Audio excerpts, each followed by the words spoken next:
Welcome to Module 2 of the SOLUS Finance course, where today we're going to be talking about personal finance in your real life.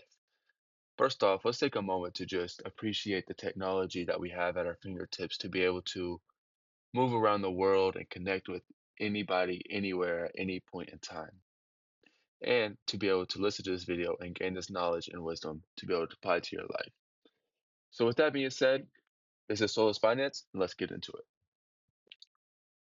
The first thing that you need to do with your money is to control it before it controls you. People have this notion or this thing of being so emotionally attached to money because, and it's not even their fault, but it controls our day-to-day life. As ever since we were a little young lad, since you were a little young lad, you were told work hard, get money, and save it, right? That's what they told us. That's what they told us to do in school. That's why we go to school, this, that, and the third, right? But what if I told you you can use money in your favor to allow it to grow, right? Wouldn't that make more sense instead of putting it into a checking account or an account that doesn't allow it to grow and prosper like a big beautiful tree? That's what we're going to dive into today. So, like I said, money is neutral. Money does not care about you, does not care about what you got going on in your life. Doesn't care. It's just a piece of paper that allows you to make things happen, right? The only reason why it has any sort of value is because we as human beings say it has value. It's the only thing. You know how many forms of currency there have been up until they made the dollar and everybody started using the dollar? Do some research on that and you'll figure out. So income alone does not create freedom, right? Because if you have one source of income, even a high source, a very high source of income, like seven figures, eight figures, six figures, whatever your income is, that does not mean you have freedom. If your expenses are, because that gives you a reason to have higher expenses as well. So you have no money. You have no. It may look like you have money, but you really not creating no wealth. And here at Solus, we're trying to create wealth and be able to pass down to generations to generations. Okay. The lack of structure creates financial stress. So this is why you see so many families, so many people in financial stress because they don't have any structure of their money and when it's coming in and what to do with it. Cash flow controls create stability. So when you can see the cash flow coming in and you can control it going out, that gives you cash flow control, which then creates stability. The financial discipline is now your power. You have power over the money that is coming in. So income minus expenses is cash flow. Like I was explaining to you guys, if you have a high income, but you also have a high consumption, which is leading to high expenses, your power is less.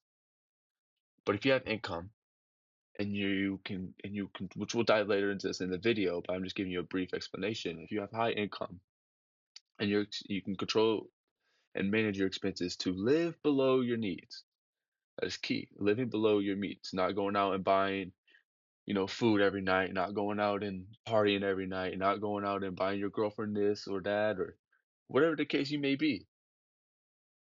If you could control your expenses to be below your means of living, you have more available money, which you will figure out later on. So cash flow explained. The weak positioned people have, so for example, they have an $8,000 income, right? But their expenses are $7,700, right? And so that only leaves them $300 of cash flow.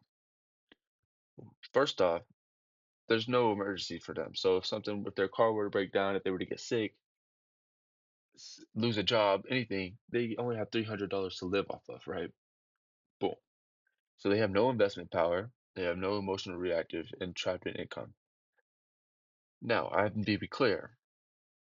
I'm not saying you can't invest with 300 because that's a perfect amount to start investing with. But for this person A, they're not in a good scenario to be, right? Because for investing, You need to be able to leave the money in there long term. And if they end up needing that 300, then they got to pull it out and there was no point of investing it anyway.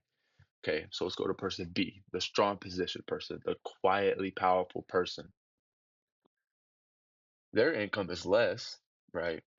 They're only making 5,000. Their expenses is less as well, 3,000, which is supposed to happen. But look at this. Their cash flow is $2,000.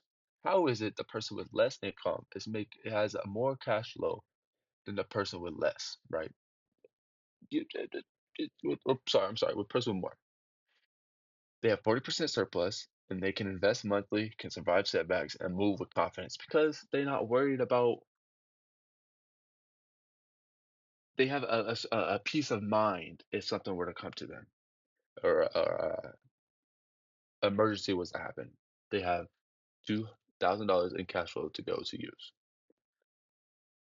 Now, this is how you budget for your freedom if you want to be able to break out of the system to 9 to 5 or whatever the case may be. Now, everybody has living expenses. No matter where you are in the world, you will always have living expenses. So, what we do is we take care of those things first. 50% of the paycheck or whatever our income is, or however you get your money, 50% of that goes into your living expenses because you gotta live, right? Now, we then jump into investing. 20% of your monthly income should be then reinvested. So, like, remember I told you guys about the tree? So now you're putting that money and watering that tree, watering that seed to be able to grow into a big, beautiful tree. So later, your future self could then use that money for business, for retirement, for whatever the case may be, right? And then we want to have an emergency fund set aside for us, just in case, you lose your job, you get sick, car breaks down, whatever the case may be, you have that money aside to be able to use. Now, here's the important one, the opportunity. The opportunity one is going to allow you guys to be able to buy on the dips in the market or start a business adventure with a business partner or be able to make opportunities happen. And then lifestyle, travel, dining, entertainment, gym hobbies. And then you will notice how this is 10%, right? All these three are 10%. Now, the more now these numbers will just eventually like upgrade themselves, right? So say your monthly income is 5,000. So next month your income is 10,000, right? So these numbers then upgrade themselves. So now instead of $5,000, you're living with $1,000. That's your lifestyle, right? So it's just the more and more you grow, but you gotta be patient. Got to be patient. Now the emergency fund versus opportunity fund. The emergency fund, like I said, guys, gives you it's more of a defensive type thing. So if something were to happen to you, you can play defense. You can pay off whatever the case may be without having to dive into your investings and your business funds, and then it just saves you from all that. Now your opportunity fund, like I said, is investable capital. It's more offensive and it creates wealth for you.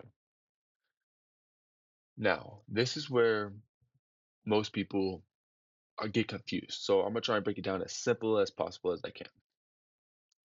Most people use only one checking account, and once that paycheck hits, they pay their bills and then they leave the rest of their money just sitting in there to then be able to be used by their emotions to overspend and create stress, right? So their money feels chaotic because it has no structure. They're not really realizing what's going on. But when you really break this shit down, when you really break this down to the SOLUS structure, right? Your checking account can be your daily life. Like we said, your living expenses, bills, groceries, gas, subscriptions if you watch Netflix or whatever y'all watch, or Bloomberg or Trending View or whatever. Only keep what you need for the month here. Right? This account should feel small. It needs to be small. Now, the high yield savings is for your emergency, your opportunities, and to reserve your capital. Because without no capital, we can't play this game. Okay? We need capital to play the game. So this isn't your spending money. This is your money to build the future that you want to live.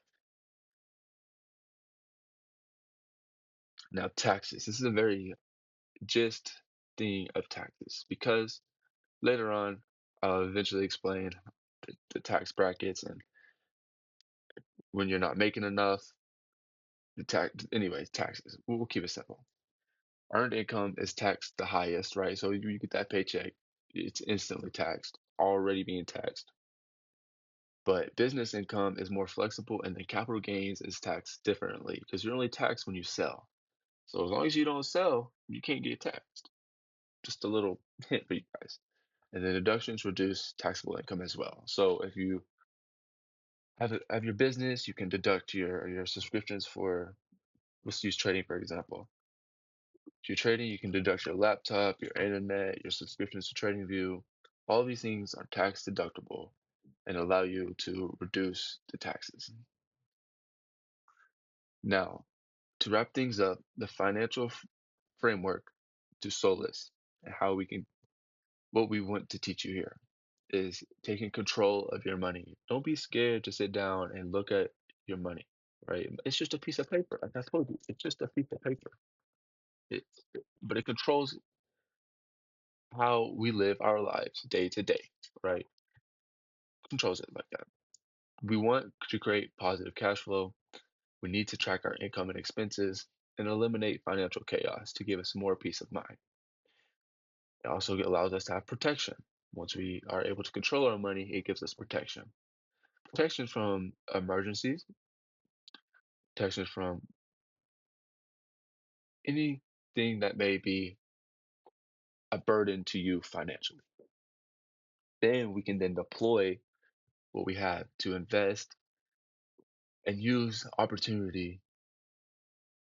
our capital as opportunity and make money productive, right? You can make each dollar work for you. Think of each dollar like a little soldier. It's got a dude on there, right? You make George Washington work for you instead of you working for George Washington. Just saying. And then scale. Increase the income, expand investments, and build long-term wealth, guys. That is what we want to teach you here at Solus Finance. And I hope this video really explains it and allows you to really see from a different perspective and break out of the system and understand what they want you to see. So, and if you do this, you allow the economy to be able to function a little bit better. So, if you guys enjoyed this video, I will be coming back with module 3, and we'll talk about debt and credit and leverage and how everything works and controlling your money in a different type of way. So, as always, have a wonderful day. Stay blessed.